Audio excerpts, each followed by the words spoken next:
यांचं सहर्ष स्वागत। या ठिकाणी त्यांचा सन्मान होत आहे।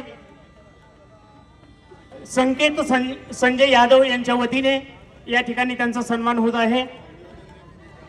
यानंतर ज्यांना आपले समस्यांविषयी निवेदन या ठिकाणी द्यायचे आहे त्यांनी या ठिकाणी कृपया करून यावं। तर या ठिकाणी सन्मान होत आहे।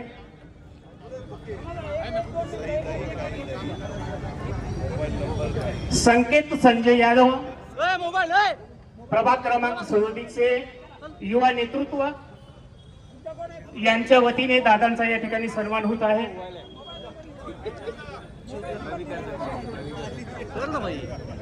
ग्रामस्थ सर्व ग्रामस्थांना विनंती आहे की ज्यांना निवेदन द्यायचं आहे। सागर भागवत, संजय यादव, संकेत यादव, माझ्या धनकवडी परिसरातील जमलेले सगळे माझे सहकारी, धनकवडी, कात्रज या सगळ्या डेअरी वगैरे परिसरातले प्रभाग क्रमांक 37 मधले जमलेले माझे सुज्ञ नागरिक, जबाबदार नागरिक, प्रतिष्ठित नागरिक, बंधू भगिनींनो, तरुण मित्रांनो, आज मी पुण्यातल्या काही भागामध्ये परिवार मिलनच्या कार्यक्रमाच्या निमित्तानं वेगवेगळ्या ठिकाणी भेटी देण्याचा प्रयत्न करतोय। खरं तर एवढं मोठं स्टेज वगैरे करण्याचं काही तसं कारण नव्हतं, परंतु कार्यकर्ते उत्साहाच्या भरामध्ये ते करतात।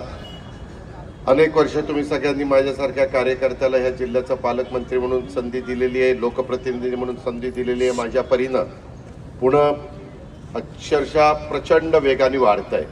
पिण्याच्या पाण्याचे प्रश्न आहेत, त्याच्यामध्ये कचऱ्याच्या संदर्भातले प्रश्न आहेत, वाहतुकीच्या बद्दलचे प्रश्न आहेत, त्यामध्ये अनेक ठिकाणी टनेल करणं, रिंग रोड करणं, वाहतुकीची समस्या सोडवण्याच्या करता मेट्रो करणं, आता आपण कात्रज स्वारगेट अंडरग्राऊंड मेट्रोचं काम आपलं चाललेलं आहे। परवाच पंतप्रधानांनी आमच्या कप परेडची मेट्रोचं अंडरग्राऊंडचं उद्घाटन केलं।